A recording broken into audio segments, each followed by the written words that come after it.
I forgot to add one thing to the last video when it comes to healing, but how the Lord also heals our souls.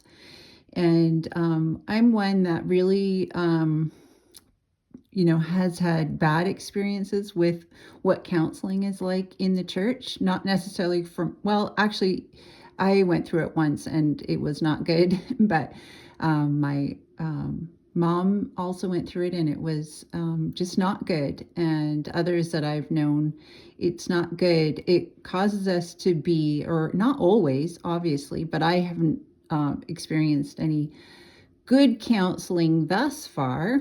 But I said to the Lord, okay, Lord, I'm ready to throw all counseling out. Like, are we supposed to just look forward and never look backward? Because that's what Paul says. And I felt more comfortable doing that. And so I put it in my heart that yes, we only look forward, we never look backward, because it seems like more harm than good. And it becomes more self reflective rather than Christ reflective. But one time when the Lord was really encouraging me to memorize Psalm 23 so that He could bring it up to my heart anytime He wanted to, I was memorizing it and He pointed out something because I had left it as an open-ended question. Lord, do you want to heal, those things from our past? I mean, it almost seems like a silly question because He is our healer, period. But I had not seen good things come from going backwards and looking back. It just become more and more psychology. And so I was reading that and pondering and meditating on it over days and days. And one thing he pointed out is the part in Psalm 23 where it says, "And He restores my soul." And the Lord asked me, "What is your soul, daughter?" And I said, "My mind, my will, and my emotions." Yes. Oh, wow. Lord, you're so, so good. So He does want to restore our soul. But you know what? The wonderful thing is, we just commit that to Him. We don't even have to go looking for it. We can keep our eyes on Jesus, the author and finisher of our faith, and He will heal.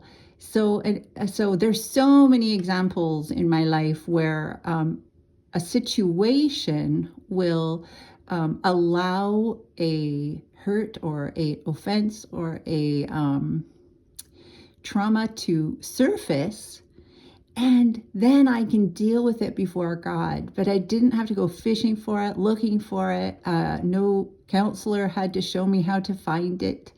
Rather, I said, Lord, okay, I see in your word there's precedence that you want to heal our mind, our will, our emotions, and our body.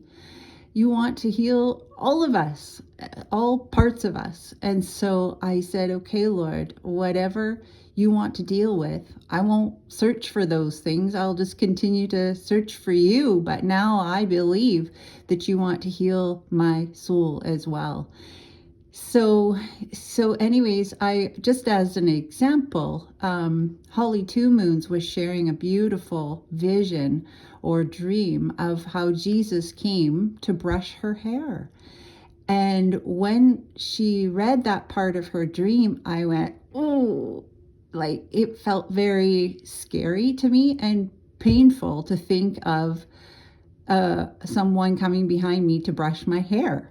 And there's so many, I don't need to get into why that was uncomfortable for me, but what I'm saying is that brought about a issue that then needed to be dealt with. And I said, Lord, I see it. I see that trigger and I want that healed. So Lord, I ask that you show truth to that situation in my heart so that when I hear testimonies like that, there is only purity and beauty and healing in that. And he said, so it wasn't right away, but I gave it to him. I asked for healing in that area. And you know what he did? One day, as I was spending time with him, he said to me, I don't come to you with deficit. I don't come to you with deficit. Imagine that. We come to each other as humans with a lot of deficits, and because of that, we hurt each other. But he has no deficit.